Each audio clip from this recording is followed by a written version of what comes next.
Good morning and welcome to the Board of Trustees regular meeting number 5. I call it to order at 11:01. Could you please rise for the singing of our national anthem?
I'd like to read our land acknowledgement. Welcome to Grand Yellowhead Public School Division, a welcoming place for peoples from around the world. I wish to acknowledge that the land in which we gather on this morning is Treaty 6 territory and is traditional meeting ground, gathering place, traveling route, and home for many Indigenous peoples. We also acknowledge Treaty 8, where some of our family, schools, and staff are located, and from where they may be joining in today's meeting located here in Edson. Good morning, everyone, and welcome to our 2nd October Public Board meeting, where I am pleased to introduce the new board for the next 4 years. My name is Melody Boblik, returning as the trustee from the Lobstick Zone and elected this morning as the board chair for the year 2025-26. I'd like to go around the table and introduce our board. I'm Audra Bowman, and I am the Edson Fulham Zone. Tracy Acorn, the Edson Fulham Zone. Jackie Mines, Brain Castle. Shirley Caputo, I'm the board vice chair, Hinton and area. Good morning, Herb Robinson, representing Zone of Jasper. Deborah representing Hinton and area. On behalf of the new board, our deepest thanks go to the outgoing trustees for their dedicated service. The 2025-29 board that was elected on October 20th looks forward to productive conversations and collaborative decision-making that keeps the best interests of our students at the forefront. I'd like to read a message to our dedicated teachers. The Board of Trustees knows that your return today following the legislative action is not easy, and we acknowledge the strong mixed emotions that you are feeling as you return to school. We know that our students are in excellent hands as they look to you for normalcy, by relying on your care and guidance to transition them back into the learning environment. We also want to recognize the dedication of staff who supported our schools during the work stoppage, the efforts of our administrative staff, educational assistants, and bus drivers in maintaining services and preparing for a smooth return have been deeply appreciated by the board and our communities. We believe that by working together, board members, administrators, teachers, parents, and community members, we can ensure that every student in our division receives the high-quality education in a safe and supportive environment. Here's to a successful year.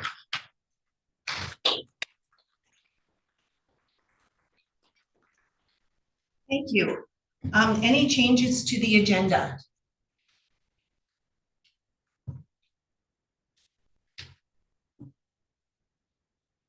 Trustee Caputo.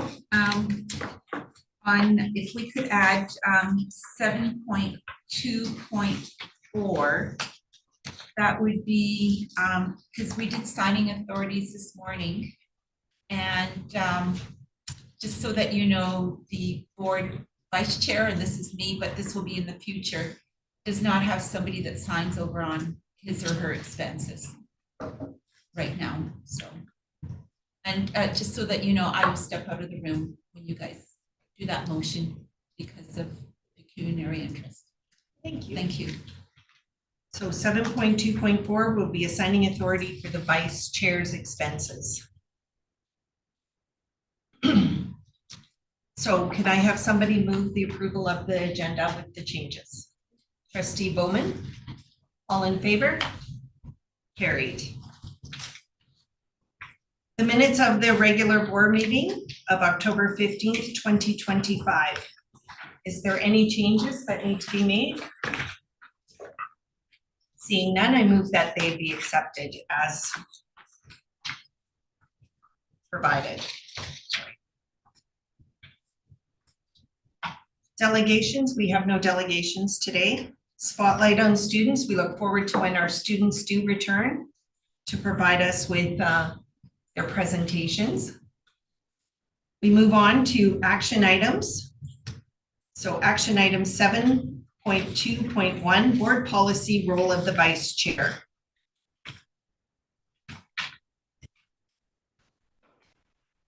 The recommendation that the Board of Trustees approves the update to policy 6, role of the vice chair.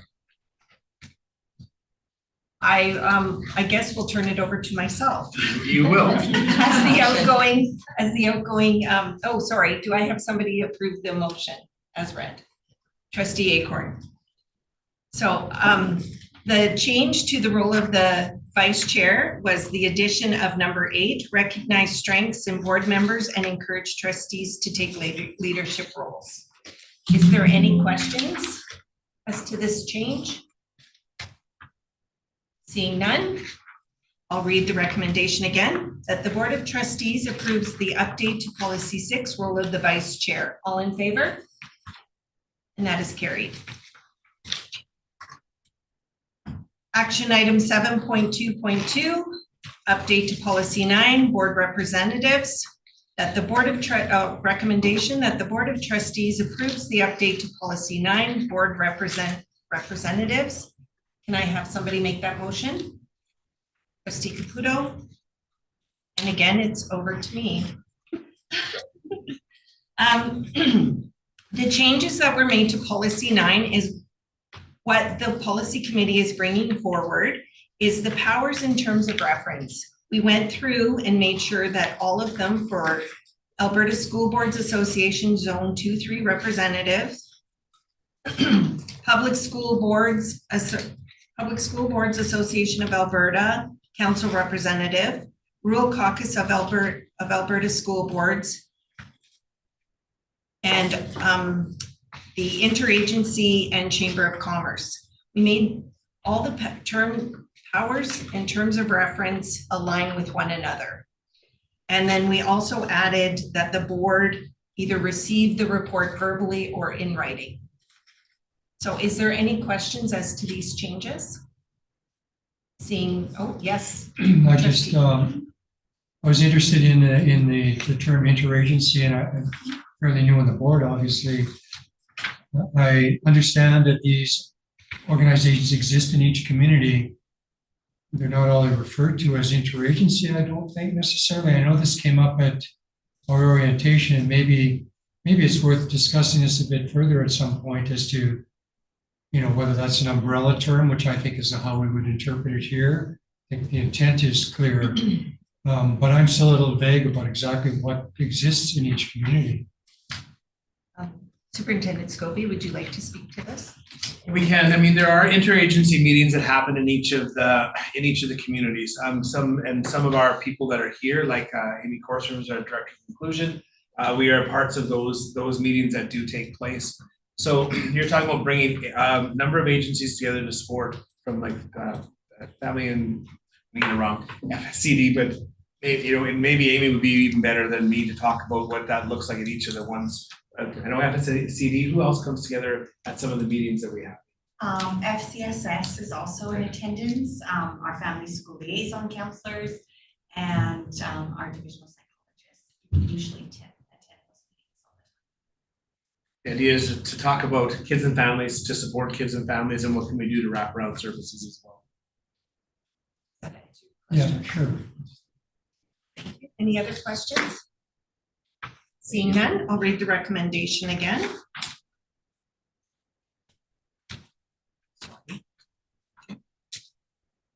Moved my papers, my apologies. That the Board of Trustees approves the update to Policy 9, Board Representatives. All in favor? And that is carried. So action item 7.2.3, Board Policy 2, Role of the Board. The recommendation that the auditor records the Yellowhead County Improvement Levy as a long-term liability on the audited financial statements pending the outcome of the division's resolution with the county. Do I have someone who can make that motion? Trustee Mines? And over to you. Right, I will turn it over to our Secretary Treasurer, Tash Taylor, who can speak specifically to the actual parts that are being talked about today. Thank you, Superintendent, Madam Chair, Board of Trustees. What you have before you is a request on direction with respect to an accounting treatment related to the Yellowhead County Improvement Levy. There's background in the report, and this is a technical piece. I know the board and the administration were working together on looking at disputing this as noted in the report. But in the meantime, until this is resolved, we do need to report this on the audited financial statements and as part of our disclosure and transparency to the public. And with that, I'll be happy to answer any questions. Do we have any questions? Trustee Caputo? Thank you. In regards to this levy, is this something that it's common or it's not common? Thank you, Trustee Caputo. This is highly unusual. And in fact, our auditors have never seen this in their 25 years doing this work. And so they're also grappling with this issue. We have, reached out to Alberta Education, the administration side, to get some further direction on whether we can in fact pay it. But in terms of how we proceed with the audited statements, they haven't seen anything like this before. Any other questions? I just want to clarify, so what will the audited statements say that we're putting on there? Is it the approximately 750,000 or the 1.2 million on there? I just want to know, and that we're not tied into this, we can get out of it if we are successful in our dispute. Thank you, Trustee Mines. Right, so we can change our mind, but you can change your mind. Now, the issue of the long-term liability is to amortize this over 25 years. And so it will be the 1.33 million that will show, and there will be an amortization schedule that we'll have to take care of. And so the auditors are working on that piece, and it will be shown in the balance sheet as a long-term liability for $1.33 million, and some notes will explain what this is. If we were to record this as a short-term liability, meaning we would pay it before it's due on April 1st, we would show this as a short-term liability due in the upcoming year for $737,000. So the 1.3 is with the interest amortized over the 25-year period, similar to a mortgage. Thank you. Any questions, Trustee Byrd? Yes, thank you for all your hard work. I just want to, in the report, I just want to quote, paying this means designated and restricted funding for kindy to 12 education purposes would be used for municipal infrastructure. Yes, thank you, trustee Bird, correct. So my understanding is as the large landowner, the leaseholder in this community, the improvements that were made by the municipality have been passed on to us in proportion. So that $750,000 essentially, we're being asked to take out of funds that we would previously direct towards the education of children to fund this public works. That's what my understanding is. Thank you, trustee Robinson, yes, you're correct. You're bringing this before us because of the accounting necessity to see this reflected in our books, Correct. which doesn't, I guess, address the larger question about educational dollars perhaps being directed away from education.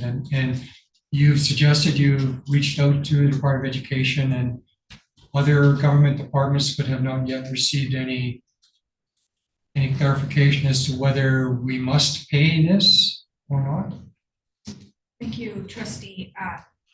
The previous board also reached out to the local MLA, who reached out to the education minister. We received a response that was unclear. Because of that response, I reached out to the assistant deputy minister at Alberta Education in the finance department. Haven't received a response yet, but ultimately this work isn't done. The decision to proceed and how to proceed will still come before this board. And of course, Superintendent, go ahead. I was also going to say we've each kind of done our part in the previous board. The board has reached out through letters of advocacy to the Minister of Education, Infrastructure, our local MLA Martin Long. We've gone through the board has done that work. We've worked with Yellowhead County as well, had several meetings about this levy. So all of the work is in the background and all that, the answers have not come back, either at the government level or at the level that, of administration. So we don't have all the answers back as of yet. The problem as such is that we need to reflect this on the books as our Secretary Treasurer has said well in advance of actually having to pay the bill. So the two issues, the larger issue is, do we pay this?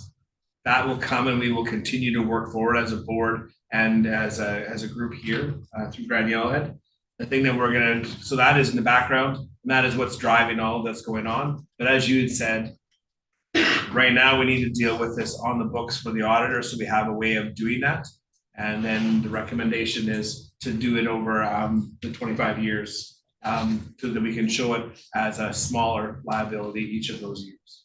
So we've definitely done the work in the past. This has definitely been a conversation that has happened many times and with many different people, and we're awaiting the response, and we have a time to pay. Our first time to pay any portion of this is in April of 2026. So we'll show what we can here today in the books for the auditors, and then continue in the background to work ahead as Grand Yellowhead as we move forward. Thank you, if I might. One more thing is, the two issues is, one is whether or not we agree this should be paid as one piece that isn't resolved. But just because we may not agree to pay it doesn't mean we can't. We have to still reflect that we have a bill to pay or a bill that's been issued. And this of course reflects already on the county's side of things, right? As an account receivable. And so that's not even just like a minor inconsequential bill that we're going to dispute with a local vendor, perhaps. This is much more significant and material. Thank you. So there may be a role for more advocacy at the board level, but at this point, administration has this well in hand and is waiting for answers for previous advocacy. So that's correct. Yes. Thank you for the answers. Just a quick question. Would it benefit the board to have a little bit of background from Mr. Orge? Like who is a little bit more familiar with why this or how this came? And we certainly can. If that is something we can certainly provide the board with some of that background knowledge and information. So yeah, years ago, the county sent a letter to Daniel and they proceeded with an upgrade in Evansburg, which that at that time was an upgraded water sewer, which is now a continuation of receiving the bill for. They did the frontage of Evansview, which they upgraded the water sewer, groundwork, pavement, sidewalks, everything was installed. And at that time, we paid that levy tax at that time. Now going forward, it has taken the county 12 years now to go from where we were then, the work completed till today, which the original quote I think was 300 some thousand, and now we're about 3/4 of the thing. So it's been a jump. So there is some questions as to why it's so high now, like what waited so long. But that's where we're at now. So that's the past on that one. We have paid that improvement tax. We have, and then there was about a 5-year hiatus where there was no communication from 25 to about 2019 to 2025, where there was really no more communication about this as they stopped doing work due to COVID and other items that they brought forward to us. So, but the original conversations go back to approximately 2013.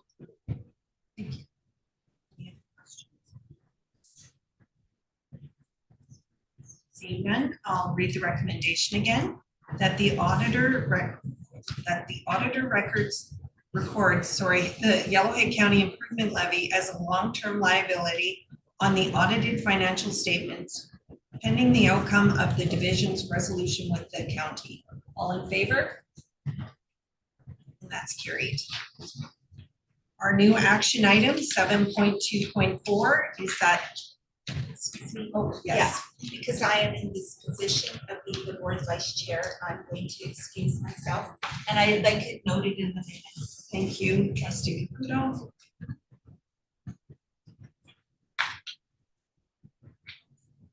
I will.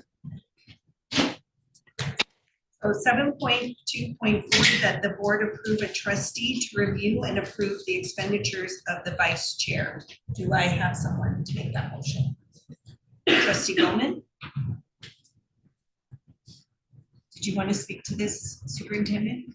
I assumed that they would probably be beyond scope of the administration to talk about who was going to do it, so I assumed it was going to come back to their It'll be. discussion. So it is in the role of the vice chair that the expenditure claims will be reviewed and approved by a trustee selected by the board. Okay, right. So do I have anyone who would like to put a name forward, their name? Trustee Mines, your name? Yes. Okay, anyone else? Okay. Seeing none? Go ahead. And just for the record, trustee Caputo oversees your expenses and she signs off on the chair's expenses. That's correct? Yes. As the vice chair. Yes, correct. Okay, so I'll make the recommendation again with trustee Mines' name in there, that the board approve trustee Mines to review and approve the expenditures of the vice chair. All in favor? And that is carried. Invite trustee Caputo back in.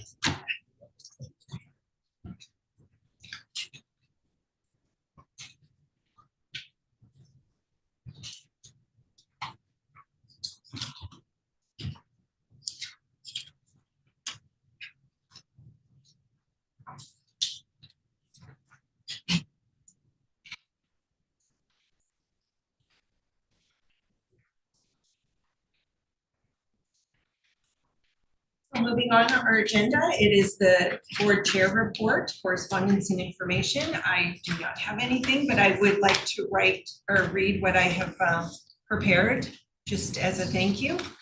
I want to thank this board for the nomination. I'm very honored by the trust you've placed in me and I'm happy to accept.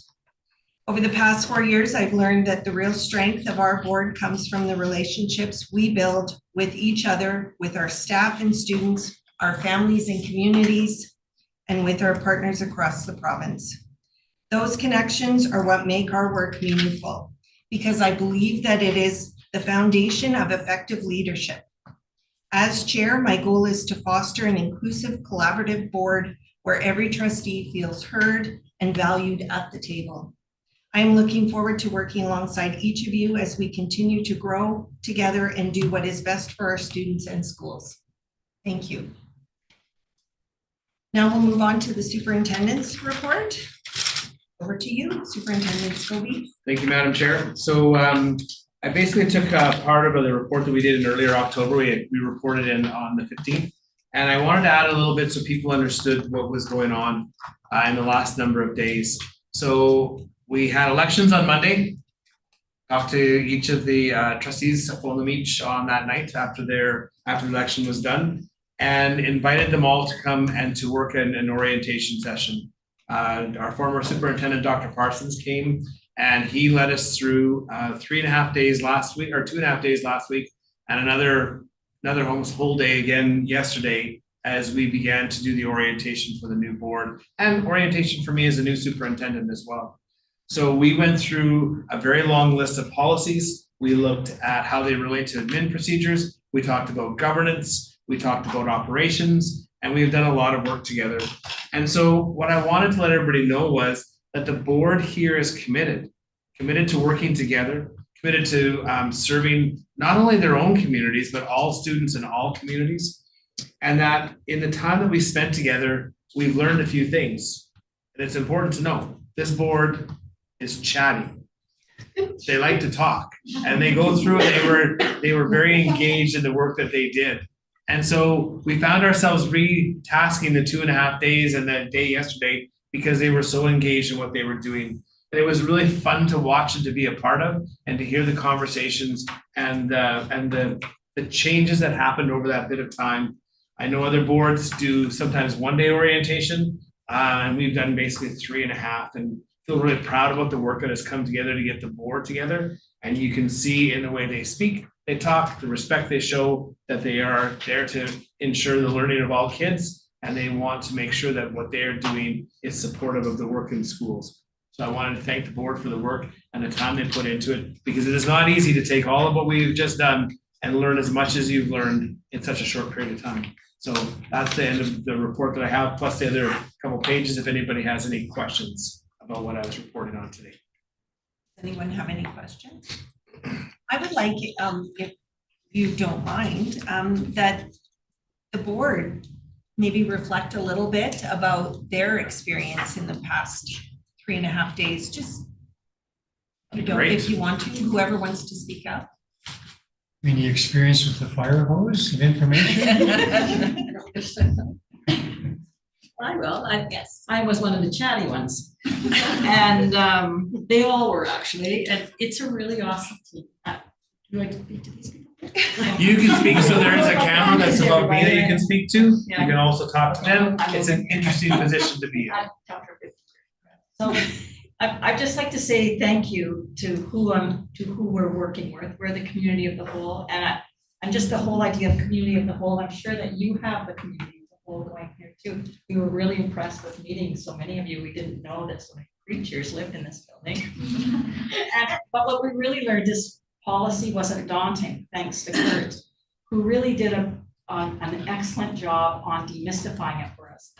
I spent the whole weekend going through it and then I gave myself grace, but it's daunting because we care so much about kids. And I think as we're going through this time in education, it's really important that we did what we did. And for me, it was like almost, and I'm not that religious, but a holy experience and holistic experience. It was really good. So thank you. And that was my experience. Anyone else? Come on. It was wonderful to, as a teacher coming into this position, I didn't completely understand the role of a board member. And I think the training that we got was exceptional because it allowed me to understand what my role is in my community, but also in our whole division and also with the board and with all of you.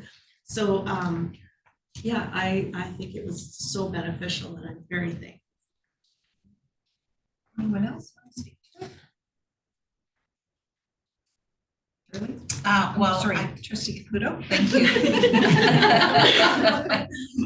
I've been a board member for a while, and I would just like to commend and also to thank Superintendent Scobie and his team for getting this together. And we also did have board members, the previous board members, and I believe our board chair sat on that committee to get this so that this would be going forward. But this orientation, it doesn't stop because we've stopped. This keeps going forward as we look upon what we need to be doing as board members. But I will say this again, is our number one focus always has to be what's best for the students that come through our school doors. And we did see a lot of that when we were doing the orientation, that's where our focus has been. And again, thank you for giving us such great information. I always, like I said, I'm always learning, and thank you. You're welcome. A shout out to Dr. Parsons as well. Yes, Oh, yes. I believe we'll be a very strong board. There are lots of strong voices, so I think Granuel Head is in good hands. There's lots of strong voices. It was quite shocking to me how quickly everybody gelled and how quickly people were feeling confident to speak up, and it was absolutely wonderful. Yeah, and that was my first actual orientation because I came in and was kind of flying by the seat of my pants for the last 2 years. So it was good to get a proper orientation, and it was very, very well done. Thank you. I'll just end this quickly. I am so pleased with how it went. Sitting on that committee and putting our vision forward to you and your team, and you taking it and building it the way you and Dr. Parsons and the rest of your team built our orientation was amazing, and I thank both of you. Welcome. That's great. I'm glad to hear it. So moving on, we will start with our administrative reports. Recommendation that the Board of Trustees receives a report on projects, processes, and/or programs conducted by the many central office departments since the last public board meeting as information. Over to you, Superintendent Scobie. Thanks, Madam Chair. So we have right now, just so that the public knows, we have Assistant Superintendent Kara Aschemeyer and Assistant Superintendent Trudy Rollins are meeting with principals. It is the first day back for staff, students. There's no entry in for staff ahead of time unless they came on their own time yesterday, as schools were available to be accessed, but were not. It wasn't a paid day of work yesterday. Today is the first day of work and the first time for staff to come in. So it's a really important day. So I met earlier with principals and then came back to our meetings here. So they are both right now answering questions, having discussions, talking about how we support kids, talking about how we support staff. So that work is going on. If they're able to, they will come and join for their reports after. And there are also people here that may very well be able to answer on their behalf of some of the things that are going on. Normally during this time, we leave it for the trustees to ask questions.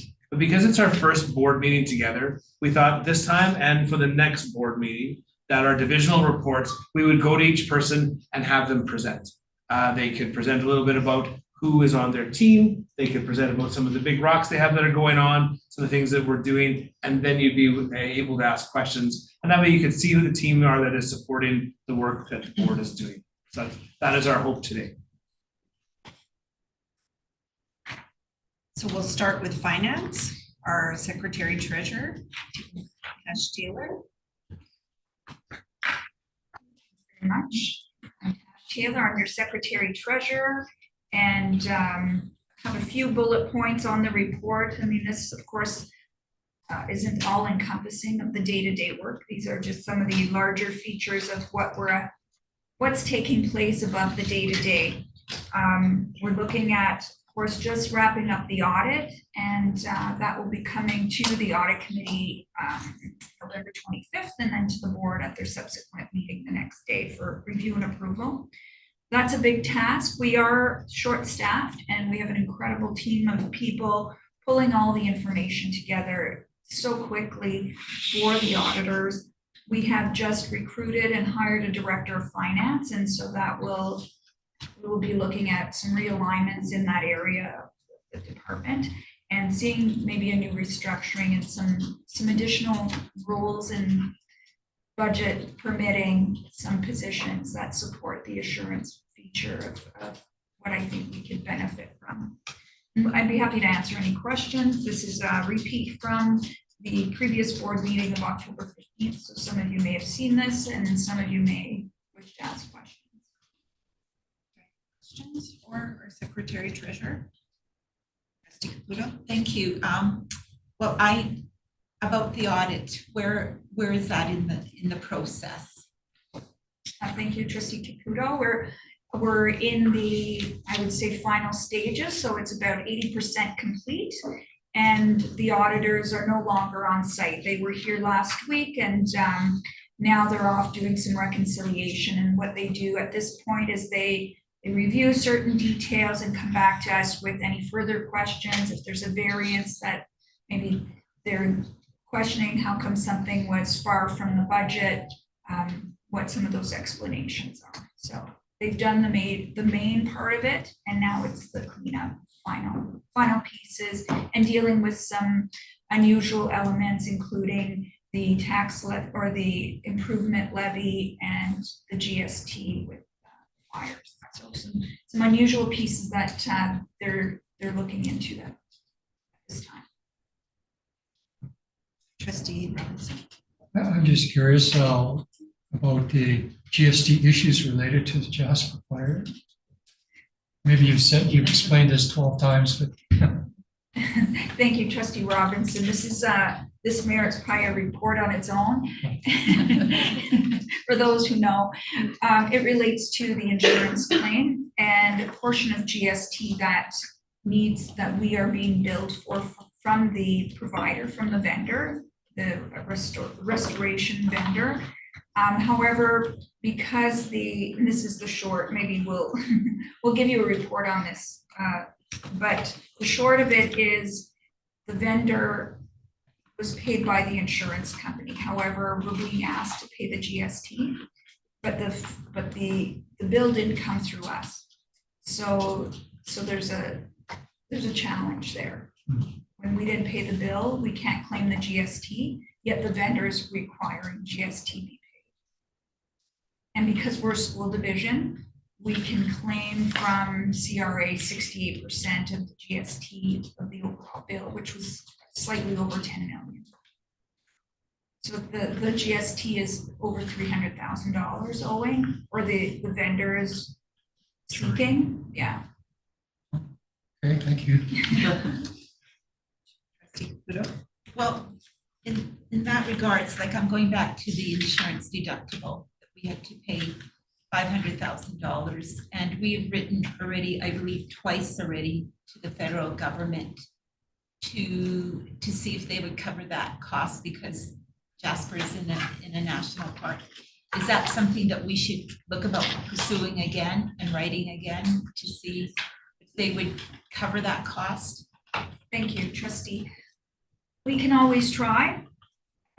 In fact, the auditors asked if anything came of the last round of advocacy around that, and I know nothing has. I mean, you can try. I think the minister in that portfolio has changed, so perhaps there's an option. Yes, that's the best of what I can provide. That we've received nothing of a response financially anyway. Trustee Mines? I agree with Trustee Caputo, and possibly we can put it as an item at the end for a future notice of motion. And I like to see us not just copy that minister. I'd like to see us copy the Prime Minister. Yes. People need good publicity, and if they can say they helped out little old Jasper and whatnot, that might help. And any other pertinent people. Any other questions? Facilities, Ms. George? Thank you. So Kurt did this for me, I think, was you last week, a couple weeks ago? Thank you very much, as I wasn't here, but just going forward, so just catch up a little bit. GT mod, we're on the back end of that modernization now. We're getting into the final leg, we're in phase 3, so that's scheduled, final turnover is scheduled end of February, so hopefully that'll continue to keep going the way it's going. Big chunk of LED lighting now is complete. We just finished that last week at Jasper High School. So that's going well for us. We started last month going into this month. Today is the last day they were doing the roofing testing. The hazmat surveys are done in Wildwood and Evansview, so now we'll get them test results here in the next few weeks. Going forward for demolition this summer on them 2 buildings. BMS upgrade, we're gonna go in, we had 2 units installed at Harry Collin on their rooftop units. We're gonna tie them into our building management system so we can operate them remotely, control the heat, make sure they start stop going forward. We're also continuing on at Harry Collin after the incident that happened there. We are now we've moved from outside, we're moving back inside now. Everything's on order there. Materials start to arrive. We'll start back in there.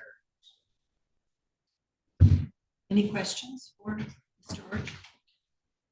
A quick question, the hazmat survey, like what is that exactly? So it's a hazardous material survey. So ASE was awarded the contract by the Alberta Infrastructure. So they've gone into our facilities and tested everything that we have a book of what we've tested. So they go and ensure that everything we have is tested is correct. And they test way further. They're doing a little extra lead paint testing and all that stuff. Any other questions? Okay, seeing none, we'll move on to technology. Mr. Lee. Good morning. Reports have been submitted, but I'll just give a few details on it, some of the highlights, and maybe talk a bit about some of our staff members. Our major projects, some of the things we're working on right now is implementation of My Power Hub, and what it will be once everything is said and done is essentially a replacement for the current Power School parent portal. Will provide a much better interface for accessing school student information, marks, the outcome-based assessment, report cards. It will also eventually have a complete replacement for the current mobile app, the Power School app, which a lot of people are fond of using, but the current one really doesn't work well with our outcome-based assessment as well as our digital report card. That's a big project we're working on.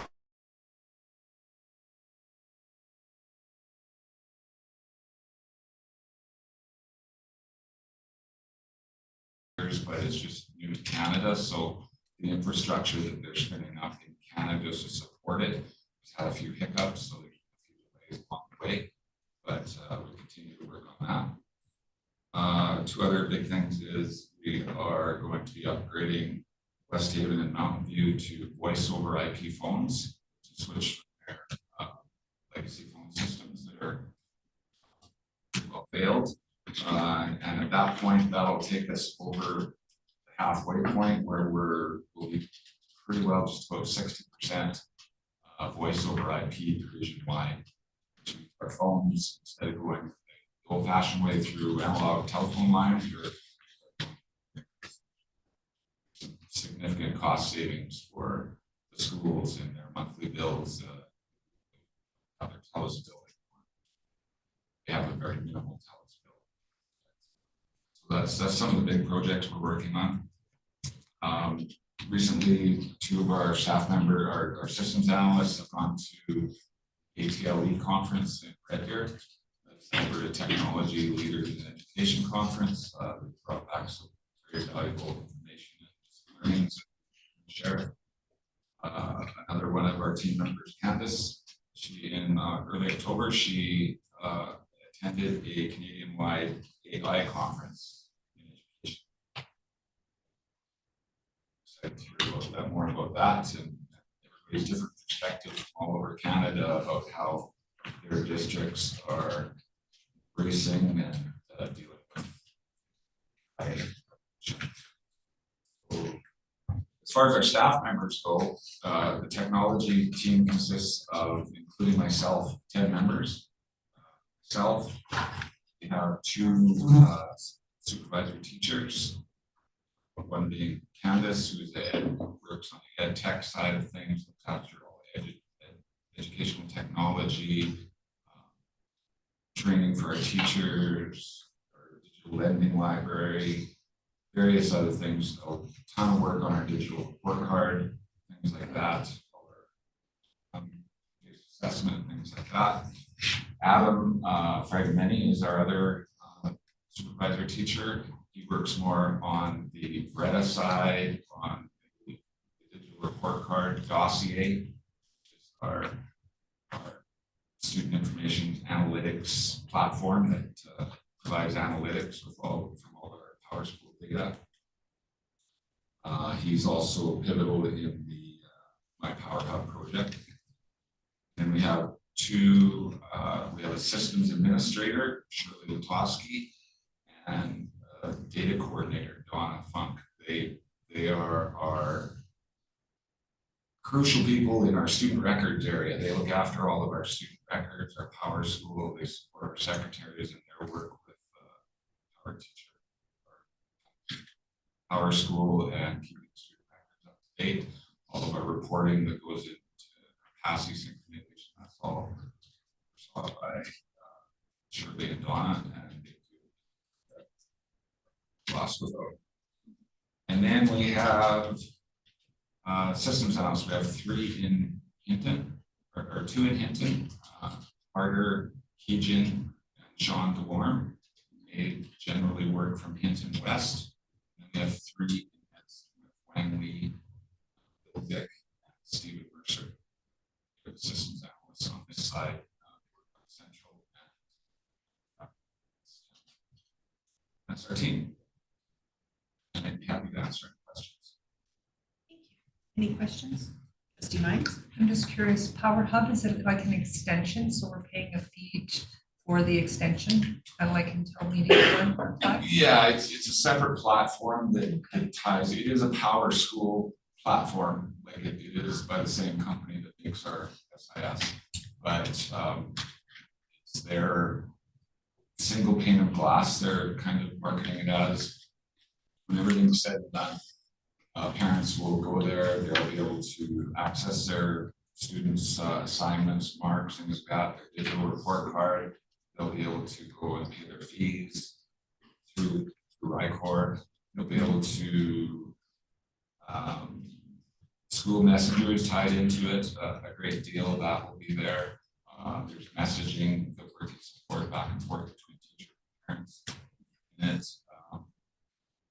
And it ties into our enrollment. Right now we send out snap codes to parents and people log into their portal. Eventually it will be tied into that. So they'll go into My Power Hub and they can access any one of those avenues of information via My Power Hub. Thank you. It sounds wonderful. Trustee Bowman? I don't know all the terms, so I'm just gonna ask you a quick question. I'm assuming brisk doesn't mean fast. So brisk rollout, what is that? Brisk is a AI teachers tool, essentially. It's an extension that we add onto Chrome, and it has a lot of Candace, do you want to describe Brisk? That's really important. Welcome back. So essentially with AI, there's a lot of different tools that came out. So we spent last year talking with teachers, talking with vendors, seeing exactly what everyone needed and what there was to offer. At the time, AI is very expensive, still tends to be. So we really tried to find a tool that would support teachers and then also their work with students, but also wasn't outside of our budget, which a lot of the items were. So Brisk works with Google. So it's directly going to work with your Google Docs or Drive, all the things like that. We piloted in 3 stages, I believe. We had the ed tech leads first look at it. We went through, we did a privacy impact assessment with them. So they looked through everything, was like, yeah, it's up to snuff. They loved it. We then tried it with our teachers division-wide, got feedback from there, looked at our budget, and then we were able to actually purchase it for this year so that now all of our teachers have access to it. We provide a different training for it, AI orientation, but essentially it's for the teachers so that they can be using AI in a safe way, ethical way, and it's not really hard for them to access. So Hopefully that answered your Yeah, no, question. thank you very much. Trustee Bird? Yes, thank you. Your enthusiasm is kind of what's speaking to me right now. Lala, you said about My Power Hub, is it, you think it's gonna be a seamless transition? Like, because you're the guy, right? Well, you're our guy. No pressure, buddy.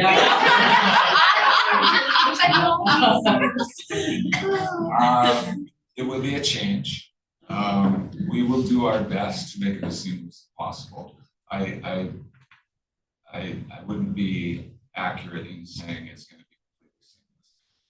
The goal is that when we are ready, that there'll be a couple links on it. Right now we have a Power School parent portal link.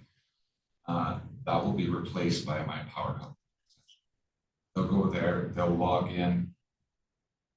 Once they're in, what we've seen of the interface and how it's going to work, I think they'll find it a much more intuitive platform and much more easier to find the different information that they're looking for, not only in Power School itself, like just the student information and grades and things, but all the other different avenues, like whether it's going to pay fees or whether it's school messenger or enrollment for registration. It's going to tie all that together.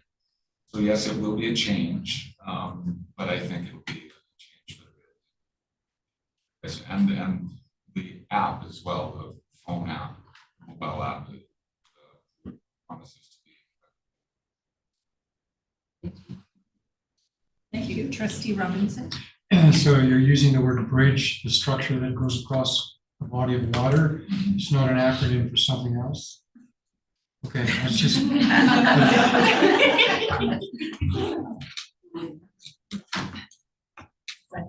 Yes. Trustee Caputo? You say October is Cybersecurity Awareness Month. In the past, we as board members, we used to get these tests for us to do. Is that still going to continue for board members? You bet. Okay, no hesitation. Yeah, no hesitation, but that's going to happen. Yes, that will. We kind of paused things during this last month here and going on. We didn't want to be sending out that training, but Thank you. Any other questions? I was just wondering if you could speak to what the boardroom updates will be and kind of tell us why we need those.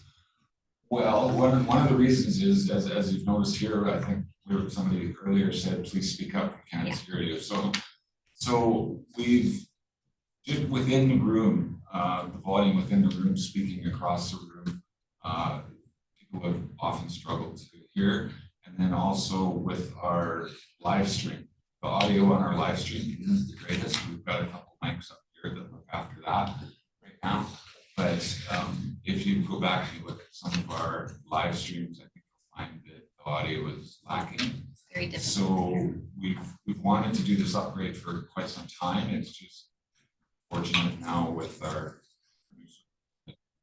producer gracious enough to allow us to have funds to do it. So we're gonna have a mic at each trustee's seat. We'll have mics along here, and we'll have wireless mics along that table, and everyone will have that. Then there's a speaker right on underneath. Everybody should be able to hear much better. There'll be a number of speakers going into the ceiling to amplify the sound in here, and all of the mics will tie into our live stream so that people in Google Meet or our Zoom YouTube live stream, the audio should be much better. If I may just follow up, will that also include camera? Yep. Yes. We're going to have a camera. We're going to replace both these screens to two 86-inch screens. And then we're going to have a camera on either end. So right now we just have the camera up here, kind of pointing down like that. We'll have a camera on either end, and Katie will have a little control panel where she can toggle between that view or this view back and forth depending on where the actions going on, or if there's students in performing for us or something like that, we'll be able to better incorporate their performances in that. So we can go both, just toggle it back and forth, or we can even go further where we can have the cameras zoom in on individual members. Whether we go that far or not, we'll see. In my experience, sometimes that there's a bit of a lag there, and it doesn't work as well in practice, but at the very least, we'll have this side and that side. So it'll show our administration when they're speaking. Yeah. Excellent, thank you. Yeah. Thank you. Any other questions? Okay, moving on. Learning Services, Assistant Superintendent Aschenmeyer. Good morning. On behalf of Learning Services, welcome to you, the new board, and your swearing in ceremony this morning in the organizational meeting. So welcome to our new trustees. Welcome to our returning vice chair, Trustee Caputo from Hinton, and welcome to our new board chair, Trustee Melody Bottlick from Lobstick. So welcome. First board meeting, and we are happy to spend a little bit of time with you in answering questions. But I would like to take a moment to introduce to you to the incredibly collaborative, robust, dedicated team of Learning Services. And that is myself, Kara Aschenmeyer, and it is my 9th year here working out of Education Services Center. And I've had the pleasure of being a teacher consultant, of being a director, as well as a managing director, and now assistant superintendent of Learning Services. On the Learning Services team is our vital teacher consultant, Ms. Rayanne Miller.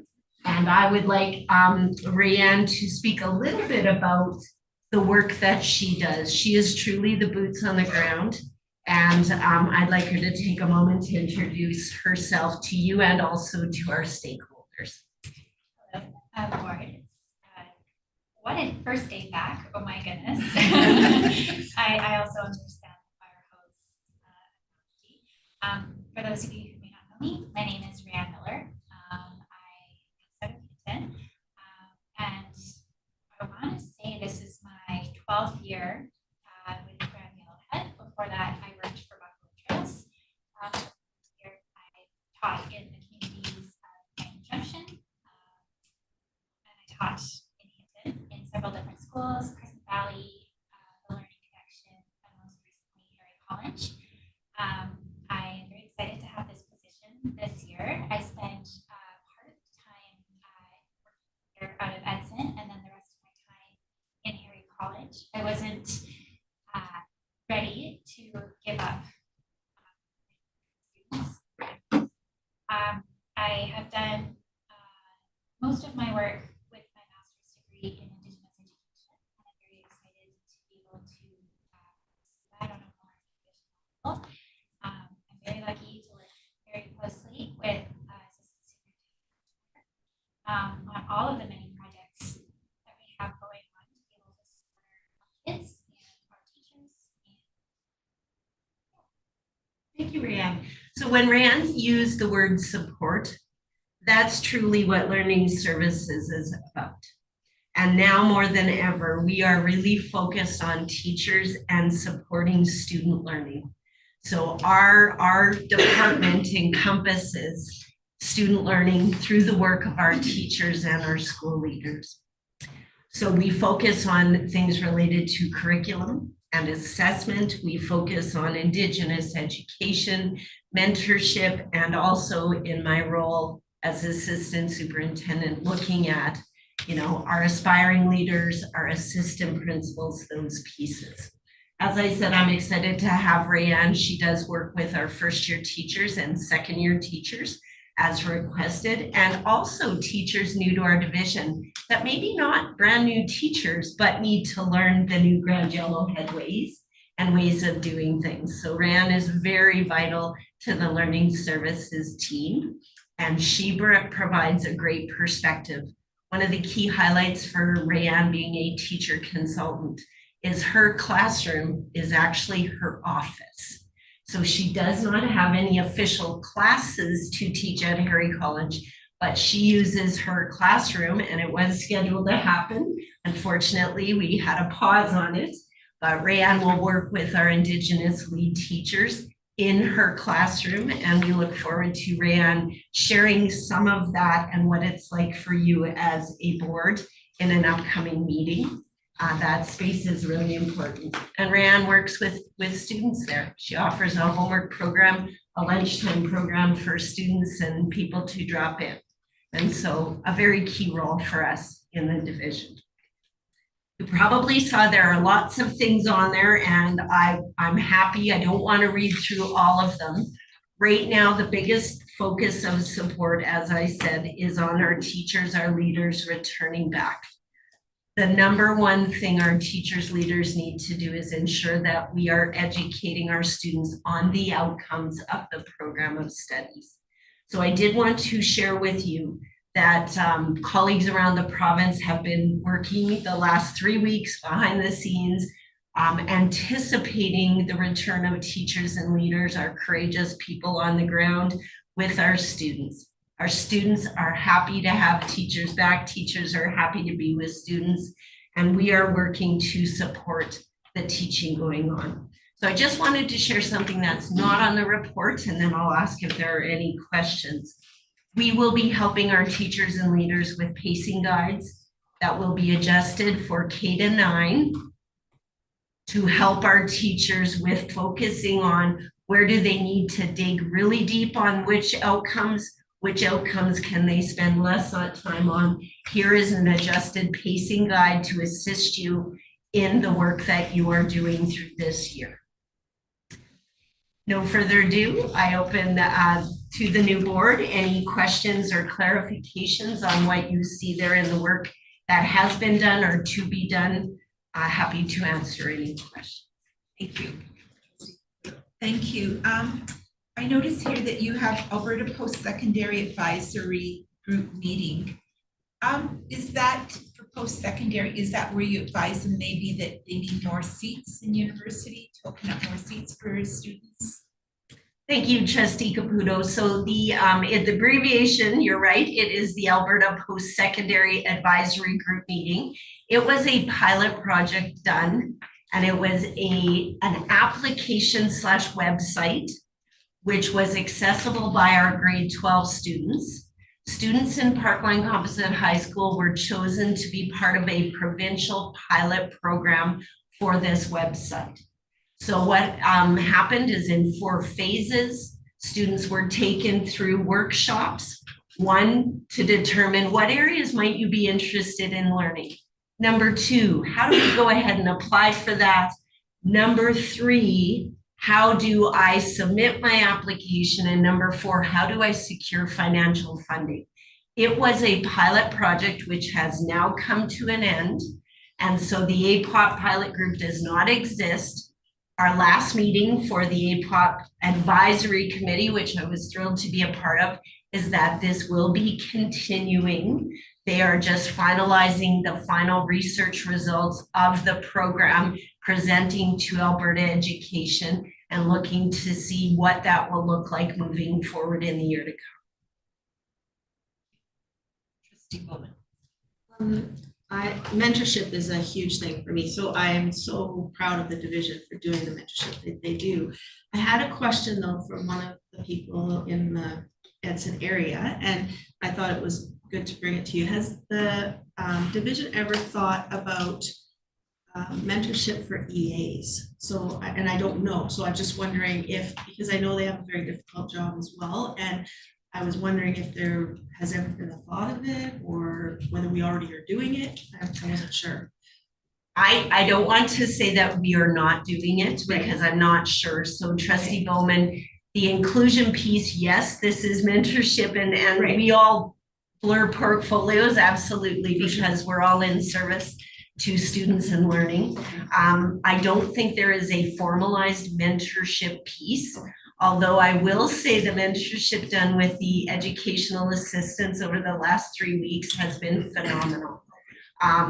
we as a senior team have gotten to know our educational assistants and our QP staff very deeply over the last 3 weeks of being involved with them and supporting them without their teachers there. If I would be okay with asking Director Amy Corser if this has come up in conversation in the work she does in the area of inclusion. Absolutely. Yes, as Ms. Ashmeyer mentioned, the inclusion team has done amazing PD with our educational assistants these last month or 3 weeks. We've done like behavior PD, sensory processing PD, all sorts of PD, and recorded it all so that our teaching staff or other staff can watch it at a later date. We have spoken in the past a lot around mentorship for educational assistants, and I belong to a CLC, and some divisions are starting to look at that as well. So there has been conversations started around mentorship, whether it's an ATA mentor or a lead EA. Those conversations have been started and in the process of thinking about for sure, because that's a very important piece. Thank you both. Thank you. Any other questions? Trustee Burt? Oh, okay, thanks, and thanks, Kara. I have two questions. Who are the literacy and the numeracy leads?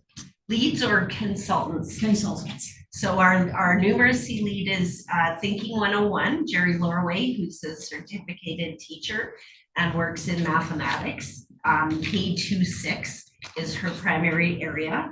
And then we also have Irene Heffel, who is a retired Edmonton public consultant, and she is doing work on literacy, but she's also doing some work on critical thinking, which was one of our schools' focus for their last 3 years. Thank you. And then my next question is literacy and numeracy are huge rates. And I was just wondering, when we get the results, like we go through them, do we get them more than just, we had them at the in-service last year, do we as the board get them often so that some of our discussions can drive? So in terms of, and I'm going to do a literacy numeracy report, and maybe we could move that question there, because if I give, if that is, if I may, that will fit that report, and then I can talk about sequencing of understanding where our students are at, literacy and numeracy, if you are obliged to do so. Thank you. Any other questions? I just have one, and this is for Ms. Miller. The Indigenous newsletter. Would we be getting a copy? Oh, yeah, sorry, yes, we've done two versions so far, and if you did not receive them before, I will get them. Thank you, I think Thank this you, trustee group would appreciate that, thank you. Just to let you know as well, if you want to see, we actually put them on the website as well, so you can see any back copies as well. Thank you very much. Thank you, Assistant Superintendent Ashmeyer. I think we will break now for lunch, and then if it's all right with everyone to return after lunch. Return in about an hour? Yes, please.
Yeah.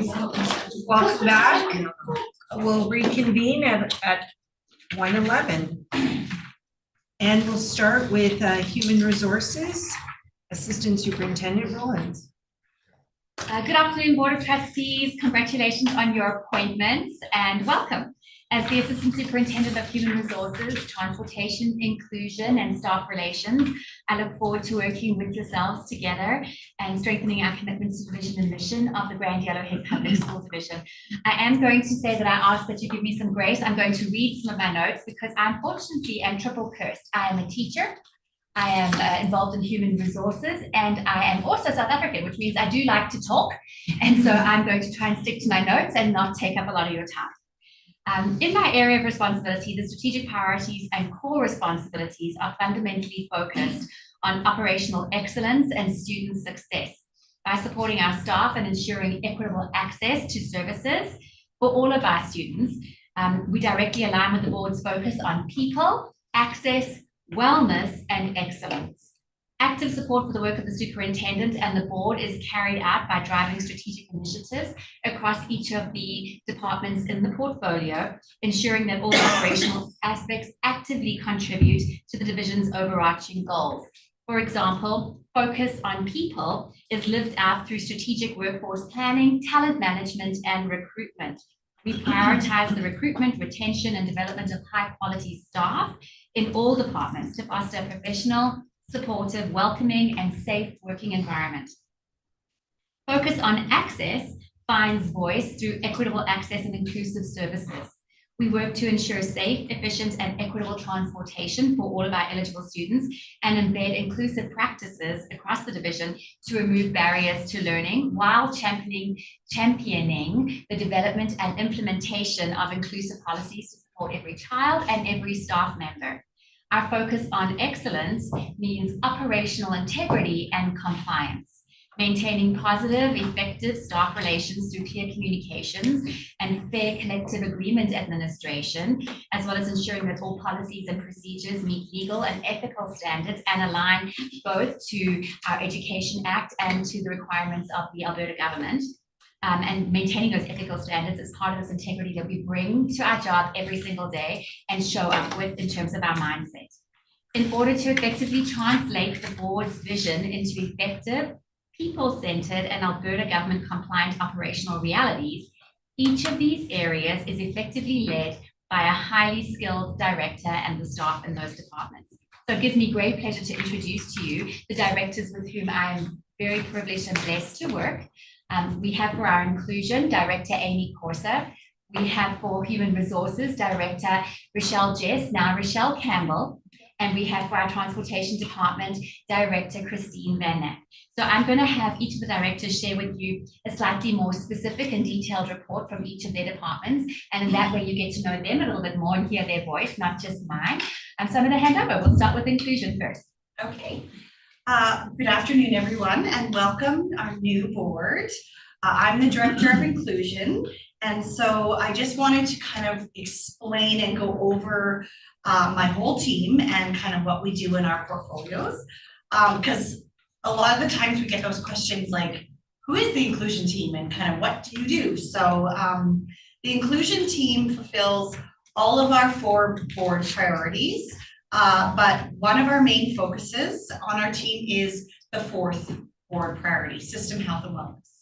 So our inclusion team works to ensure a positive, supportive culture of wellness in both our learning environments and working environments for students and staff. Our inclusion team consists of our wellness navigators and best success coaches who are in all of our schools. So they provide universal programming to students. So they use research-based programs to provide presentations or targeted groups for students. And in the inclusion team, we have so many acronyms. So I'm going to go, as I say the word, I'm going to explain what it means because it'll just seem like jargon if I don't. So BEST stands for Bringing Empowered Students Together. And it is a partnership with Alberta Health Services Mental Health Capacity Buildings in Schools initiatives, or we say MHC. Another part of our inclusion team is our family school liaison counselors, our FSLCs. And our FSLCs provide targeted programming for students, so usually one-on-one supports. The FSLCs are supported by our divisional psychologist, Mrs. Burton, and we have a new role this year. We hired a clinical supervisor, Ms. Tiller, who mentors and supports our FSLCs. And this allows our divisional psychologist to complete more educational assessments, so ed psychs, and complete some VITRA work. So VITRA stands for Violent Threat and Risk Assessment and Intervention. So this is a collaborative community process where community partners help keep our students and communities safe. The inclusion team also consists of SLPs, speech language pathologists, an OT, an occupational therapist, and a communication disorder assistant as well, who we hired last year. And they provide speech and occupational therapy services to students. They establish goals that are then supported by our therapy aides. We have therapy aides in all of our elementary schools who continue out those goals set by our SLPs and our OTs. We have also contracted speech services. So we've had a posting for an SLP for a few years. And until we secure that or hire for that, we have contracted our speech services through Pineapple Speech. And that's our speech services for Hinton, Grand Cache, and Jasper. The inclusion team also contracts a deaf and hard of hearing specialist. And over the summer, we hired our very own blind and low vision specialist who works for the division once a week, Mrs. Anderson. She provides services to our students with visual impairments. Our current behavior support specialist is away on maternity leave, and so we have posted for that position as well. And in the meantime, we are also contracting those services. The inclusion team in total is made up of 40 staff members who are out in all of our schools every day, supporting all of our GYPSD students. So we also, part of our team supports our learning support teachers, our LSTs, in our schools who work with our very complex students. So I support LSTs in all of our schools with the complex needs students, which involves the funding, which is our SLS funding. And SLS stands for Student Learning Support Funding. And so that's all of our students grade 1 to grade 12 with a diagnosis. And also part of my portfolio is PUF funding. And PUF stands for, what PUF means is program unit funding. And so that is for our students who are in junior kindergarten and kindergarten that have diagnoses. It's usually speech and language diagnoses. And then so part of my portfolio is to compile all the assessments and data and calculate PUF hours and then provide all that information to Alberta Ed. So that's for our SLS funding and for our PUF funding for our students. So yeah, that's kind of our whole team in a nutshell. We are boots on the ground as well in our schools. I'm the only ESC central office person, and the rest of my team are out in the school supporting students every day. So you have my divisional report in front of you too, and I'll be happy to answer any questions. Thank you. Trustee Burke. Wow, what a job you have. What a job, right? I was in that area when I taught, so I'm great. With classroom complexity being huge all over the world, right? When you think about school shootings, something with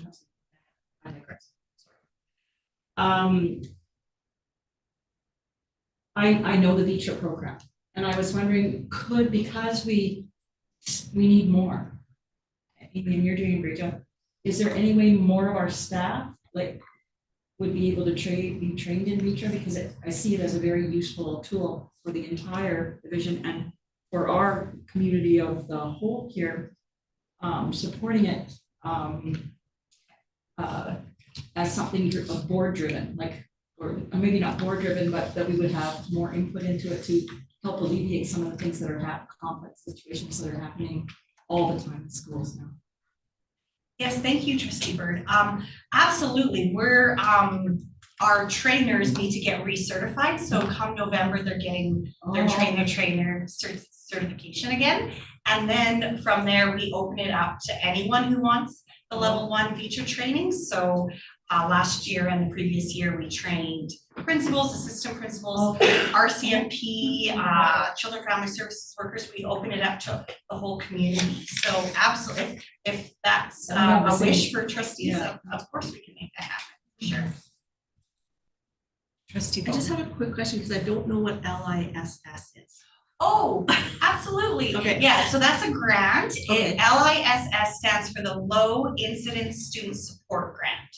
So that's a grant that I apply for and then have to do reporting on every year. I think this is the third year that we've applied for, third year I've applied for that grant. And so it is specifically goes towards any visually impaired students and deaf of hard of hearing students. Okay. So we've used that grant in the past to purchase microphones, amplifiers, any kind of extra things that those students need in our schools. That's what that grant is for. Thank you. Trustee Mines? I just have one quick question. I know you can't give me an actual answer, and that's just okay. I just wondering if you, because you've probably been around to all the schools, at least in September, just wondering if the numbers of PUF and our special needs students at the K-12 level are over what they were last year or under, just in general, or about the same. You don't have to give me numbers. Yeah, for sure. They are very close to what we predicted in the spring numbers. They're up a bit from those numbers. And of course, they're increasing every year because we're getting better at diagnosing too. There's many factors. But yes, overall, since I've actually been in this role, they've definitely increased for sure. Thank you. Any other questions? Thank you. Our Director of HR, Ms. Rochelle Campbell, can give some feedback as well. Thank you. Wonderful. So good afternoon, trustees. Well, many of you, well, all of you are familiar faces. Within Grand Hillhead, I just want to extend a welcome to you in this new chapter. My name is Rochelle Campbell, and I am the Director of Human Resources. This is a new title as of recently, and I'm very proud to hold that title. I will also acknowledge that I have held other roles with the division, one being a teacher, and I'm very proud of that. And I'm proud to wear red today in support of our educators as well. Our HR team is filled with amazing knowledge keepers. Obviously, we have Assistant Superintendent Rollins. Myself. Sister though, that sounds good. Yeah. We have 2 HR specialists, Desiree Rosowski and Michelle Roy, who also work on our team. We have a wonderful team and we really do, while we're not boots on the ground, we're always here and readily available to support our staff. Today, I'll just share some of the key areas that we're focusing on year after year, and also some of the things that we are kind of part of our ongoing work right now. And please, any questions you have, I invite them afterwards as well. So our first focus is recruitment and staffing, and by no means are these in any particular order. They're just 3 focuses. Obviously, our goal is always to continue to strengthen our recruitment efforts and enhance our onboarding processes. Always, we want to be proactive in ensuring that we're fully staffed throughout the year. If there's leaves of absences, any sort of illnesses, whatever it may be, we want to always make sure that we have staff members in these schools to support our students first and foremost. So some of the big work that we have coming up, we will be attending career fairs in the new year here. So it starts in January. So we'll be going to the U of A, the U of C, Concordia, and King's are the 4 that we are registered for. We often attend various virtual career fairs throughout the year too. Apply to Education, which is where all of our jobs are posted. We often attend those, and we do tend to see a lot of applicants coming from Eastern provinces, but I mean, as you know, with our French immersion programming, that's very beneficial to us as well. Also, one of the other things that we're constantly doing is in respect to substitutes and casuals.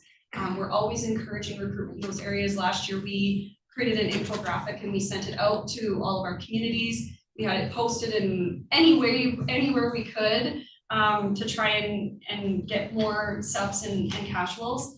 We also attended 2 COPAR sessions as well, which was really great. We were able to get some employees from that as well, which is super exciting. Our next focus is employee wellness and communication. We know that true school health involves every part of the system. And when our staff are supported and cared for, they're better able to create a caring environment for our students. So one of our key initiatives in the HR department, we work very closely with ASCBP, which is our benefit provider, which we were all discussing this morning. We are a close partner with them. We meet with them monthly. We talk about various ways to get resources out to staff. They build lots of resources for us. They recently partnered with Green Shield, which is their employee family assistance program, which you'll often hear as EFAP. And so we've actually been working with Green Shield as well to ensure that staff know what is available to them for resources. Actually, in the fall here, I provided a presentation to our central office staff, but we are hoping to get that presentation out to all of our schools so that staff know what's available to them for supports. One other key piece that we've got ongoing that we actually have today is our HR team is meeting with our principals every Wednesday. We just have an open invite where they can drop in, they can ask questions if they need support, whether it's a staff relations matter or it's just a general question, they can come in and they can ask that of the HR team. In closing, our last kind of focus is always positive staff relations and of course compliance. So right now we will be working with TIBA to support getting the new agreement in place for the ATA. We also are going into bus driver negotiations coming up here in December. We will start that. So that's a big part of our work. And then lastly, we're also looking at our out of scope handbook. Currently it hasn't been reviewed in a few years. So we're looking at reviewing that, getting some greater transparency around some of our salary for our out of scope employees, and just making sure that it remains competitive. So thank you. And if you have any questions. Sorry. Trustee Caputo, thank you. I did see this on Dr. Rowland's article, and it says her items, and it says initiated a new drop-in time once a week, and you did speak about that. Is that in person or can they do that virtual? It's virtual. Oh, it's only virtual? It is virtual, yeah. Okay, yeah. And then you keep track of how many that want to talk and stuff like that too? Correct, and actually so far we've held what, 3 sessions? 3 sessions, and then prior to the labor action, obviously things were stalled. But we all attend as a department, like all of us are there, so that if a principal should say to us, I have a slightly more sensitive or confidential question, we can move into a breakout room and we can have that conversation separately while others are dealing with things in the general. Yeah. Okay, thank you. Anyone else? No, I do. So you said career fairs. Does Red Deer Polytech have? We haven't attended one in the past. Because they do have an education program, right? Yes, they have like a bridging program where you can go to the U of A afterwards, I believe. But do they not just have a full education degree? I believe so, Yeah. and I believe it's something that's relatively new. Yeah. And Claudia went through, just because I can talk to you about my daughter, so she had a choice. She could have either done the bridging program that we were speaking about here and go to the U of A, or you went to Red Deer your 4 years. There was no correlation between the 2 programs. You kind of chose one or you chose the other. I don't think you did 2 years at Red Deer and went, oh, I'm going to suddenly transfer to the U of A from the other program. It's not compatible from what we understood in helping her. My understanding is that it's the early years that are the transfer ones, but it's the middle and senior that. Yeah, and we're always open to, last year we also did attend one in Grand Prairie as well, which is an early years program as well. And we're always open to suggestions for different career fairs and attending different places. These are just the ones that we have registered so far, so. So I will get to you. Trustee Bowman, sorry. My reason for thinking this is because a lot of rural kids attend Red Deer College, or Red Deer Polytech, sorry. Yeah. Right, and so that's why maybe it's easier to get them to come versus the U of A or the U of C, and that's just my thinking. Absolutely. And on that note, the last time it's been now 2 or 3 years, I went as a principal, 2 years. We went to the U of C. It was like explaining that Hinton, Edson, and Jasper were in the middle of Iraq. There was no knowledge or understanding. Oh, I think I've heard of Jasper. You think you've heard of Jasper. So we found that it was difficult to entice people to come, and we had Candace, and Candace had Starbucks cards. Yeah. Candace has Starbucks cards, you can't turn that down. But there was a real lack of understanding of what rural Alberta looked like. I was shocked. Because we went to the U of A and we went to the faculty, and it was not the same feeling at all. Anyways, it's interesting that was my experience. And I know that when I talked to Andrea Alderman, she had talked about the University of Ottawa as being another one potentially to pull French immersion. I know there have been some looking into those items as well. Anyways, sorry, that was just my little bit on that too. I do have one more question, but I will go to you, trustee. I just was also wondering about University of Lethbridge, because I know for a fact that my daughter teaches in Northern Alberta, and a lot of students from their education program are actually going up into the rural up there. So anyway, and I know a lot of our students from Edson go to Lethbridge for school. It's actually on my radar right now. Okay, To into that okay. one. We were just talking about that the other day, so thank you. Okay, so my next one, sorry. This morning at our organizational meeting, we have a new committee struck, which is health and wellness. So because it's one of your priorities, we look forward to working with you as a board and administration. And our chair of the health and wellness is trustee Acorn. So yeah, that's all I have for that. So we can move on. We are very excited about it because it is something that is near and dear to our hearts. And if we just take current situation into account, wellness is something that we're going to have to put a lot of time and energy and resources into. If you think about the wellness wheel that William Hester developed in the 1970s in those areas, which have now grown from 6 to 9, some of those big areas in wellness are things like spiritual, psychological, financial, work, your occupational, and that's a big chunk. You know, if people are not going to feel supported or all the pieces that we want them to feel when they come to work, they're not going to have a sense of purpose and meaning and connection. And those are the things we want to build, because that is what keeps people here as well. So in a roundabout way, the better we are at our wellness, the better we become at our retention and recruitment, because then we get a reputation for being a school division that actively supports teachers, not just through instruction and curriculum, which we already do a really good job of through Assistant Superintendent Aschenmeyer, but also through who you are as a human being, because that matters just as much as what you know. It's who you are and how we can help you as well. So, yeah. Okay, no more questions for HR. Then I'm going to hand it over to Director Christine Van Neck from Transportation. Good afternoon, trustees. Thank you. Christine Van Neck, as the Director of Transportation, we believe that we support the board priorities of student learning, because we get the majority of our kids to school every day safely and on time, and community engagement. Our department is really excited to be involved in the community, not only with our big yellow billboards every day, but we participate in so many events, especially joined with Nikki Yelks, where we're at the trade show and teddy bear picnic, and whenever the schools invite us out for their parent evenings, and it's a great time to recruit other drivers too. And I also just added system health and wellness. We really did a good focus on that in the last few weeks. Lots of professional development for our drivers and focus on mental health, things that we don't always get to in transportation, but I think that is really important. Have an amazing team. I was trying to find another word that was in my list, but I have about 75 people, it fluctuates, who work for me, with me, support me. An assistant manager who's coming back from leave on Monday.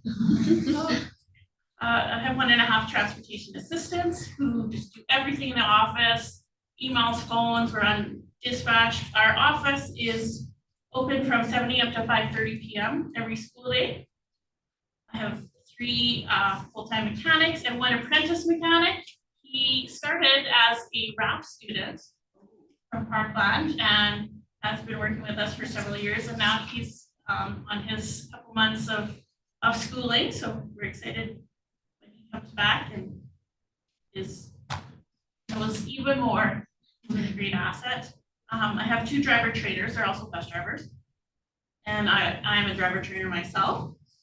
And we have 49 bus routes, 44 of those are operated by division drivers, and then 5 contract out. We transport 2,300 students over 8,000 kilometers each and every day. We do charters, so extracurricular and sports trips. And we do that on a cost recovery model. Last year we had more than 400 requests. And we do everything that we possibly can to make sure that those charters go. One of my mechanics is already driving on Friday afternoon, so I can send somebody to Grand Trunk so that they can go on their trip. But all the people that I work with will just do whatever we can to make sure that kids are getting to school and to those other trips. Our focusing this month, Buddy's Grand Yellow Bus Adventure is our program for first-time bus riders, and then we also visit all the kindergarten classes. I did a few before the labor action, and then already this morning I had several schools reaching out to me, when can we reschedule? So we'll be doing some of that again next week. We missed School Bus Safety Week, so we'll be focusing on building those things into our plans in the coming weeks, including bus evacuation drills at all our schools. Because even if kids don't take the bus to and from school every day, they need to know what to do in the event of an emergency. Driver recruitment and training is always ongoing. We work so closely with HR, and we have quite a few people right now in the queue. It's really exciting. And then hopefully I won't have to drive very often. My biggest rock coming up is the work on our transportation grant. That's due at the end of November, and that is where all the funding for transportation comes. We don't take funding away from classrooms, it's just one separate box. So big work on getting all that data done and submitted on time. Any questions? Trustees, any questions? Oh, I think you beat me. I think you did. Trustee Bird, go ahead. We're learning to get along really well. For me? Yes. When do you sleep? Midnight for you. Sometimes. If somebody was to ask you, what are your 3 top concerns in transportation services? Yeah, your big rock you talked about, of course, planning. What are they? Be the driver recruitment. Seems like, we interviewed like 6 people last week, and we just never have enough. There's a consistent turnover. In the last 3 weeks, I had a couple people who moved on to other jobs. It's a challenge throughout the whole province and really actually across North America. But our biggest struggle. The big rock is our funding. As a division, we actually do very, very well at working within our needs, and we have a balanced budget and transportation the 4 years that I've been here. Just training our drivers and making sure that everybody feels supported, and despite how horrible the last few weeks were all around, it was a good time to spend time with our drivers and focus on some professional development areas that we haven't had the time to do in a few years. So we get a lot of refresher training, tried some new programs. We're working on a competency mentorship program that gets a little bit of funding from the government. We're really excited at all the things that we're working on looking forward. Thank you. Trustee Mine? Hi. Superintendent Scobie said that we're down to one bus route now in Grand Cache. So I'm just kind of curious how far that bus run goes. Does it go out to Winniana East, West? Does it go out to Muskeg? And does it do a double run in town? It sure does a double run. It kind of actually does a triple run because we do end up going to Muskeg, but that student doesn't have a first class. So we drop all the kids off then, we go out and get them and maybe pick up a couple on the way. We might change, but yeah, we're doubling the run to accommodate all the students in town. I anticipate in next year that we'll have less riders because of the eligibility change. Went to the 1.59 will no longer be funded. And we'll follow up, if I may. So do we coordinate and do any transfer with Northlands? Like have Northlands pick up Susan, Munis, and Victor or anything like that? Because in the past. We do not. I understand that it happened in the past and was semi-successful. I have reached out to the transportation manager at Northlands a couple times. And it's just not feasible with the schedules and where the kids are. They don't pick up anybody north of town at all. Joachim or Joachim and Winniandy are in our division, except for I think it's Winniandy West, that's in Northlands, right? The Nobody west else. and the east are in North. I thought just one. Thank you. Any other questions? Oh, sorry. And Trustee kind of a left Robinson. fielder. I recall walking to school every day in Jasper, but I'm aware that at some point a couple of years ago, there was some talk through a contractor potentially to offer bus transportation in Jasper. Was that just a weird rumor I picked up somewhere? It's not true, or? No, it's actually a fact. We do have a partnership with the municipality. We do have a bus service, school bus service in Jasper. It goes to Jasper Park Lodge, and then it does a loop through town. So the shuttle service that's more You know, like recent? it actually has a set route. And the municipality posts the information also on their website for families. It has set stops and then set times, and the students who are eligible with distance criteria get a bus pass that they pick up at school. It's still a school bus. Right, thank you. Trustee Caputo. Thank you. Beginning of the year, you always have where, you know, what you see the light flashing red on the bus stop. Are they seeing that? Is it starting to quieten down, or is what's happening? Do you hear from your bus drivers? What are they saying? Bye-bye? Today I had on one bus, 2 violations. It's a little sad. I don't know that it's not getting any better. Fortunately, we have cameras on the outside of our buses. So when the light is decent, we can sometimes record the license plates that way. It's hard for the bus driver to always get it. But if we get enough information and then if we have that video footage, we're able to report to the RCMP. And then they can issue a registered owner ticket to that driver. If the RCMP or the peace officer are actually around when it happens, then it's 6 demerits to the driver. Wow. Not very often.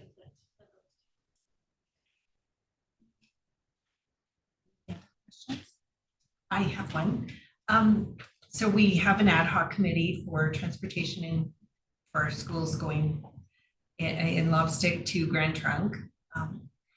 Were your drivers doing some times over this job action in that area? I had numerous people report to me seeing the buses kind of running the routes. And so that question came up to me, so I just thought I would pose it to you.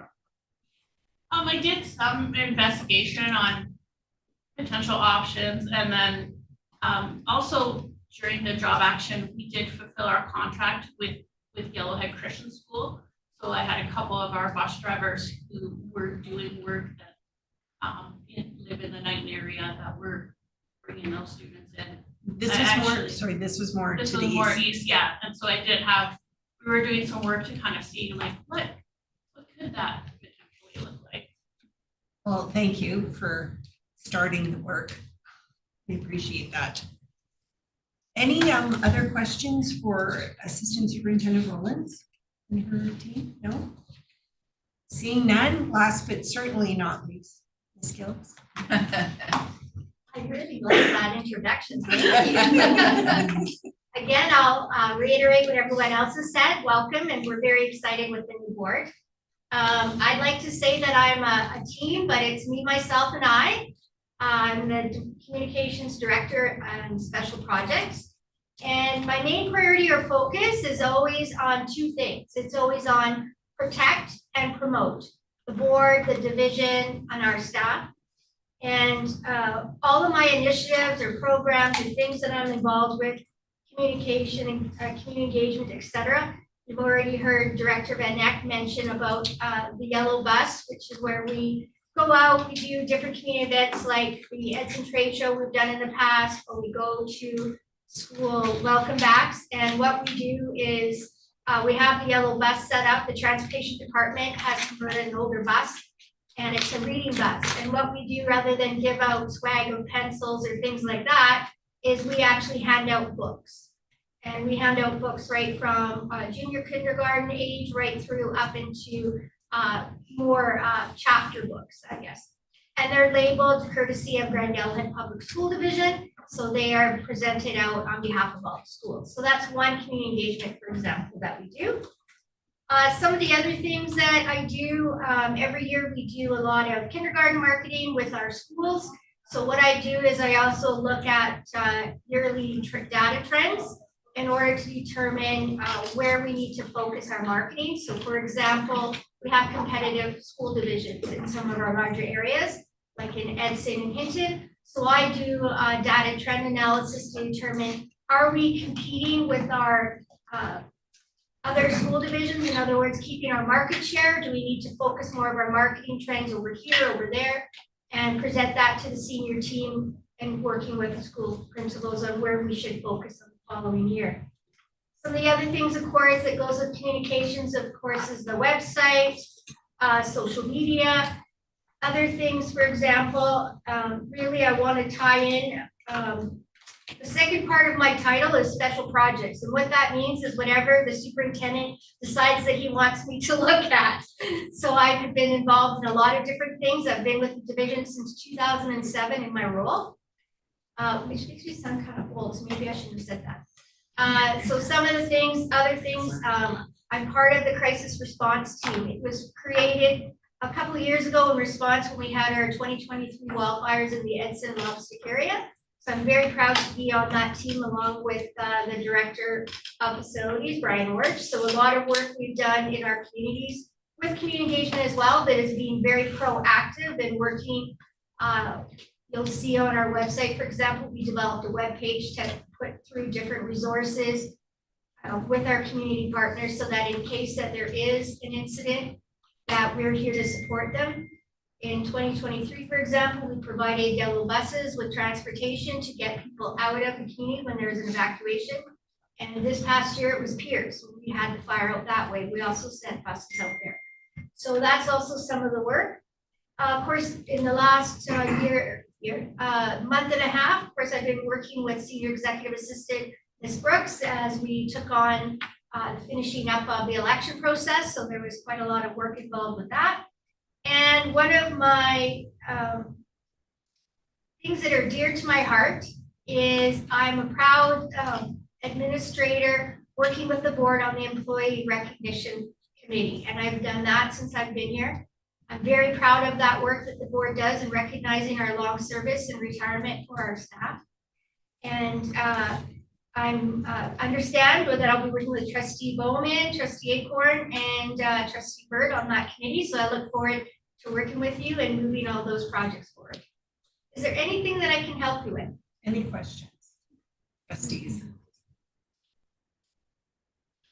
I'm here to help at any time as, especially, one of the things that I didn't put in here is, I did mention about the crisis communications, but whenever we have anything that comes up in your community in regards to our schools, I'm the first point of contact for the schools. So if principals have things, they'll come to the senior team, but if there's media or anything like that, it should come through the communications department, which is AKA myself. And that goes also for you, so that you'll be discussing obviously with Superintendent Scobie, but I'm here as a support for you in regards to that role. So especially for our new members, sometimes that can be a little intimidating when you get calls from local media. We don't have a lot of local reporters. There's a new one, CBC in Hinton, that's taken over in the last year. You may get a call from them, but again, just forward them to myself and I will certainly help you with that. Anything else? Seeing no questions, thank you, Ms. Gilks. Thank you. Thank you to everyone for their wonderful reports. And we'll move on to 10.2, Literacy and Numeracy Report. Recommendation is that the board receive the annual report describing the literacy and numeracy work taking place in Grand Yellowhead Public School Division as information. This report was from 2 weeks ago. So I know Assistant Superintendent Ashmeyer is going to give us a brief summary and then we can ask questions as needed. Thank you. Thank you. So through you, Superintendent Scobie. Thank you. Thank you. Just for a little contextual understanding and for our new board members, some of whom were entrenched in this work themselves, I do want to highlight, and this will be helpful for stakeholders who have joined to view the new board today to understand. So literacy and numeracy screening became mandated in the year 2022-2023. At that time, this was a response to the learning loss that they were under theory happened as a result of COVID. So in order to gain a robust understanding of what were the learning losses in the two most, and I say this, I guess lightly, literacy, numeracy affects all of these subject areas of learning. And in fact, all of our lives, literacy and numeracy. And so in the year 22-23 school year, this was the first introduction of K-3 literacy and numeracy mandated screens by the government. At that time, they were packages that could be printed. They were answers could be completed by the upper grades. And again, it was kindergarten to grade 3 on what used to be known as the Student Learner Assessment Dashboard. So that was what it looked like in 22-23.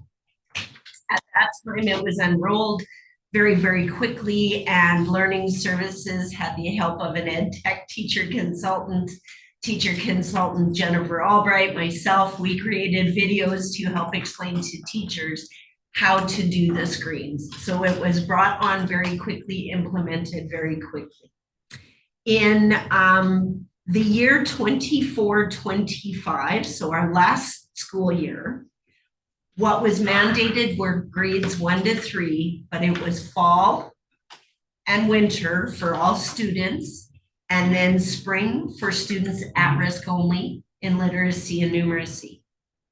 It also included kindergarten, all students being screened in winter and all students screened in spring for kindergarten students.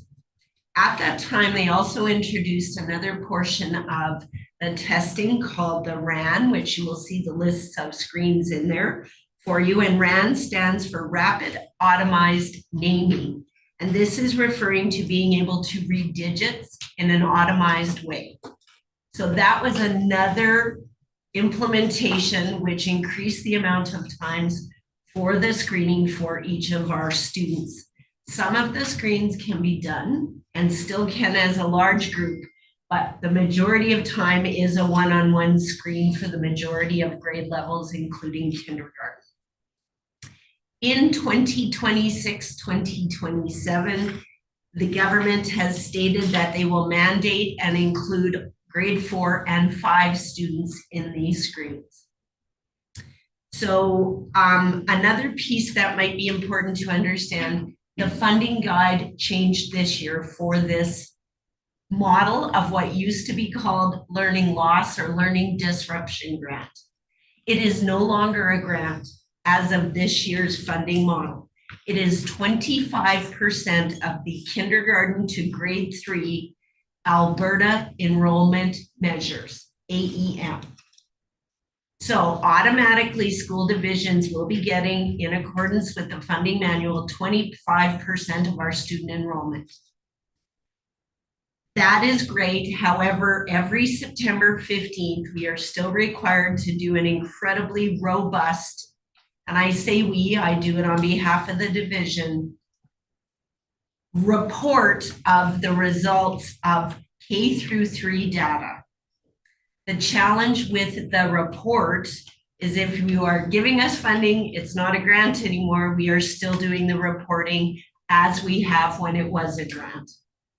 The challenge to this report that I'd like to share with our board is that it's not identifying the number of students at risk in literacy, the number of students at risk in numeracy. They request a listing of who is literacy only, numbers, not student names, who is numeracy only, and which students have both.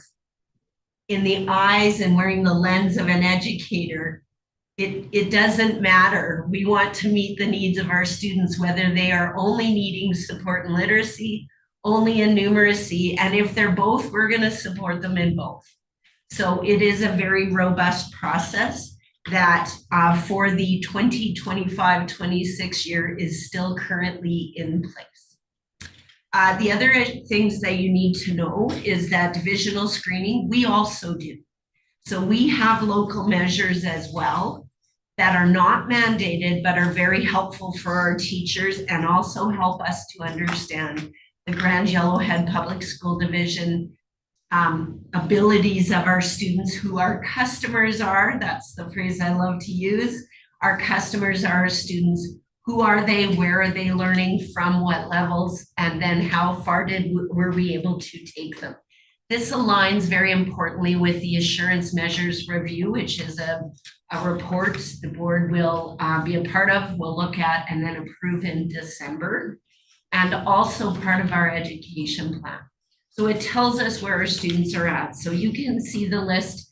We continue to use the I, which is the early years evaluation teacher assessment. There's one for kindergarten, one for pre-K.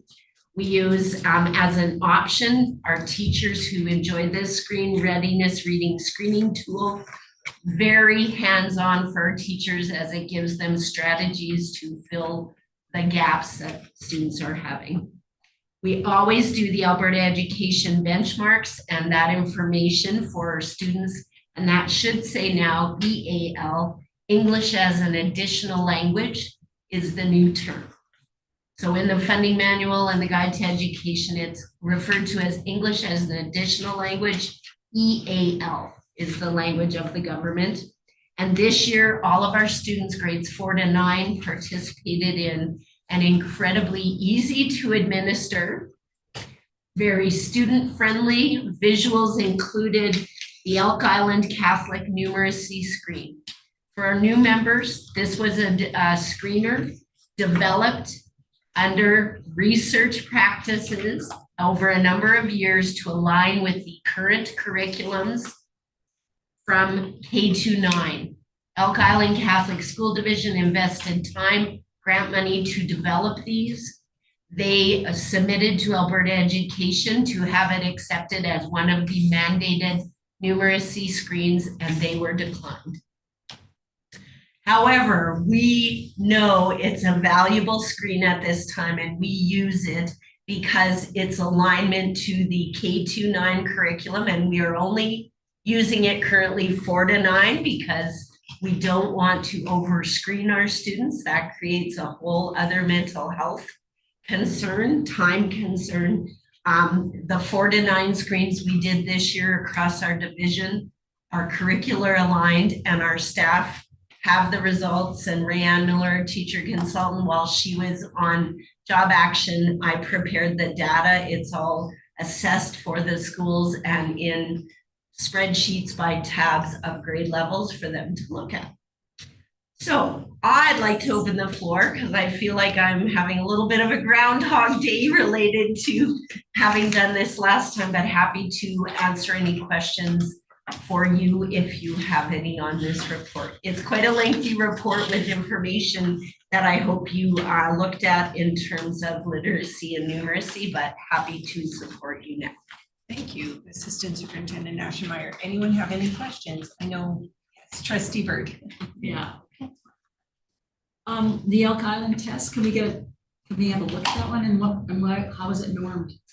It was normed using students provincially and using school divisions provincially. So totally relative for Alberta.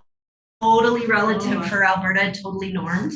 It is a secure test that we did tell Elk Island we would follow their recommendations for security. So sharing it with the board, we would not be able to share it publicly, but perhaps that's something I could have you have a peek at, but it wouldn't be something that we would present in honor to Elk Island Catholic Schools. The reason that I'm asking that is because when we look at literacy and numeracy, we know that it's really important that the information is relative to our province and our division is so vast, and if it's normed with provincial results and with what we do in Alberta, that's going to give us student success, right? Yes. And we're going to be able to fast track them because that's the big thing, isn't it? Expediency to catch kids up when they're a little behind. And that's the work of our schools as well, Trustee Bird. But as a governor and being part of our assurance, you will see the divisional results and where we are at. They will do the very deep dive into which questions are kids still struggling with. What are the patterns we're seeing in our classrooms? We will certainly be providing you what does literacy look like in Grand Yellowhead? Where did we start? What are our gains? You will see that through the governance of our assurance and our education plan as the system. Absolutely. Anyone else have any questions? Trustee Caputo. I'm just reading here on the front, it says literacy and numeracy screening assessments to all kindergarten children and students in grade 1 to 3. School authorities must reassess all children and students requiring additional support again in January at those only requiring supports at the end of the school year. So that means how far they're going back. So then how do they catch those students that need the help now? Can you ask your question one more time, Trustee Caputo, because are you on page 23? Yeah, I'm on page 23, and it says school authorities must reassess all children and students requiring additional support again in January. Okay, so then that would be the students that they tested at the beginning of the year? Correct. Okay, and then it says at those only requiring supports at the end of the school year. So then would that be from the previous school year? No. So students grades 1, 2, and 3, all students are tested grades 1, 2, 3 in September, and they were prior to the action. Then the students in grades 1, 2, and 3 are tested again in January. But only those in January who demonstrated as at risk or needing greater supports were then assessed to see how they did in May. Okay, thank you. You're welcome. Any other questions? Thank you, Assistant Superintendent Aschmeyer. So 10.3, financial update to support a recommendation to support a culture of accountability and transparency. Regular updates are provided to the board regarding fiscal and other business matters. Over to you, Superintendent Scobie. Right, so I'll refer this to our Secretary Treasurer, Ash Taylor. Thank you. Thank you, Madam Chair, Board of Trustees. what you have before you is a repeat of the October 15th board meeting report. However, it was important to bring the new trustees up to date on some of the key activities along with, a piece around our financial position and why financial statements aren't here at this time. So this report was split into 3 components, looking back, which is now sort of current, at the present and in the future. Now our future, 2 weeks ago, is a little bit closer to the present, but for the purposes of the report, I'll just touch on a few things. When we look at the 2024-25 situation or Q4, we're just finished Q4 at the end of August. The reason financial statements aren't included because that's part of our whole year. So if we were to just bring Q4, that would include all the year. And so we actually are undertaking the audit currently to review those. And so those will be coming to you or to the audit committee on the 24th of November, as I mentioned earlier today. And the audited financial statements come to the board for approval on November 25th. It should be noted the audit committee includes all trustees. So you'll all be part of that. And at that meeting, the auditor presents. And so you'll have the opportunity to speak to him or speak to her and him. There's 2 of them who will lead that. And you can ask your questions and they'll give you straight up answers at that time. Currently, now this is updated, however, with the labor action, we know that some funding will be provided to compensate for some of the wage changes, the wage increase in that back pay. Now, there's also going to be a recovery. They don't call it clawback, they call it recovery. And so that'll take place at some point soon. We think the recovery will be in January and the funds for the additional compensation will come sometime in November. That's our understanding, subject to change. Alberta Education is doing what they can to accommodate the recent changes. And so that's going to be what we're dealing with. And in December, we'll be bringing you the fall budget update, which will include hopefully all of the knowns that we currently don't know. The next piece around the improvement levy, we spoke about this earlier today. I've also requested to have this added to the agenda, an information piece, that's for the GST, pardon me. So Yellowhead County Improvement Levy, we've discussed that in some sense this morning. The insurance, this is an information piece. It's important for the board to be aware that we have full and comprehensive coverage. This is underway, and our bus drivers have received their pink cards, or I guess paper copies. We're waiting for the pink cards to physically arrive. So that's taken care of. And then we still don't know our premium. And that once we do, that'll be part of that fall budget update. The Harry Collins High School situation. This is the restoration activity is underway. We expect that the quote that we thought originally between 130,000 to 150,000 might be slightly higher now that we have vendors who've quoted and assessed the damage. So that's not determined entirely yet. However, one of the important pieces is that we will be, we're going to be seeking subrogation, which means we'll be seeking the damages directly from the driver's insurance company. That will take some time, but it's a way to prevent filing a claim and increasing our insurance premiums, because we are we have a high risk profile as it is, and while still being able to recover the damages from the insurance company. Certainly, last but not least, looking ahead, the budget update will be coming sometime in December, at your December board meeting.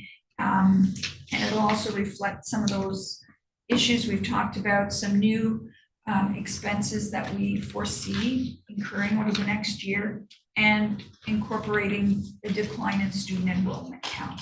Now, we don't know exactly what that profile looks like. Alberta Education is working on that for us, because 100 students or 90 some students is significant enough. And Alberta Education will run a new profile for us because we have a decline. Now, this will also be in consideration of every student's need with relation to things like PUF or additional needs and other student profile matters that go through Alberta Education's system. With that, I'd be happy to answer any questions. Trustees, do we have any questions? Trustee Acorn? I just have one in regards to that student enrollment count and the decline there. Do we have kind of, do we know where we're losing them, or is it all over the board, or is there a certain grade level that? Right, so with you, a report will be coming at the next board meeting with all of that. So we do see it in 2 of our high schools. Okay.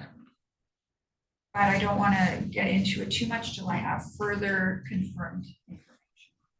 Thank you. Anyone else? Seeing none. Thank you, Secretary Treasurer Taylor. Now we move on to committee reports.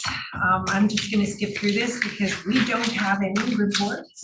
I'll go to 11.7, which is board representatives, because we can speak to this. We do have upcoming conferences. Right. 11.7.1 is our PSBAA. And over to you, Trustee Mines. The entire board will be going to PSBAA November 19th to 20th.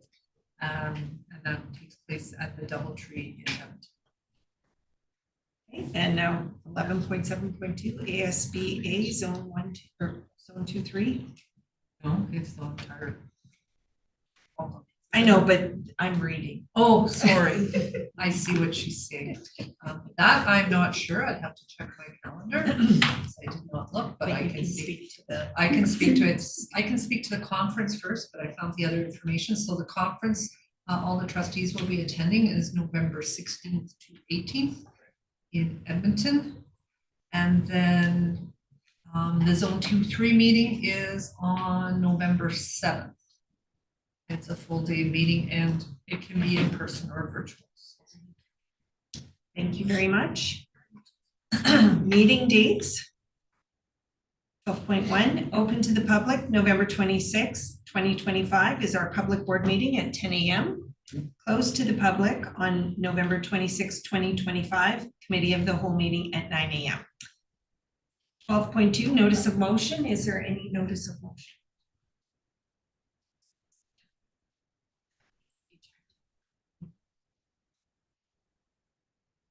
Okay, I will speak to it. Is this where we would ask for an advocacy letter to go forward with regards to it's both a future agenda item and a notice of motion? Yes. I think that would go here, yeah. Yeah, for the 500,000 deductible to be written to the Minister of Environment and Climate Change and also to Prime Minister. Prime Minister, totally. If I may? Yes. And I also think we need to include copies of the 2 letters we have already written and received no response. And basically demand a response. I would also think that there is a minister who is responsible for national parks. Is that someone different than the environment and climate? I think it is. Yes.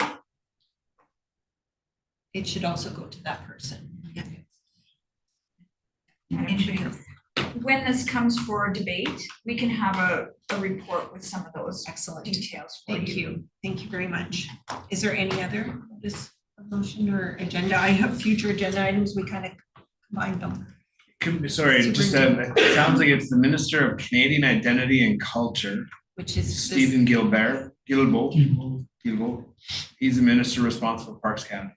So it was the same minister then that we've sent this to previous. Okay. First time. So we'll send it to him again. Yes. And he. And his boss. Yeah. And his boss. Good idea. Okay, do we have anything for closed session? I don't think so. No. So I call for a motion to adjourn. Steve Robinson, all in favor? Thank you very much, everyone, for our first board meeting.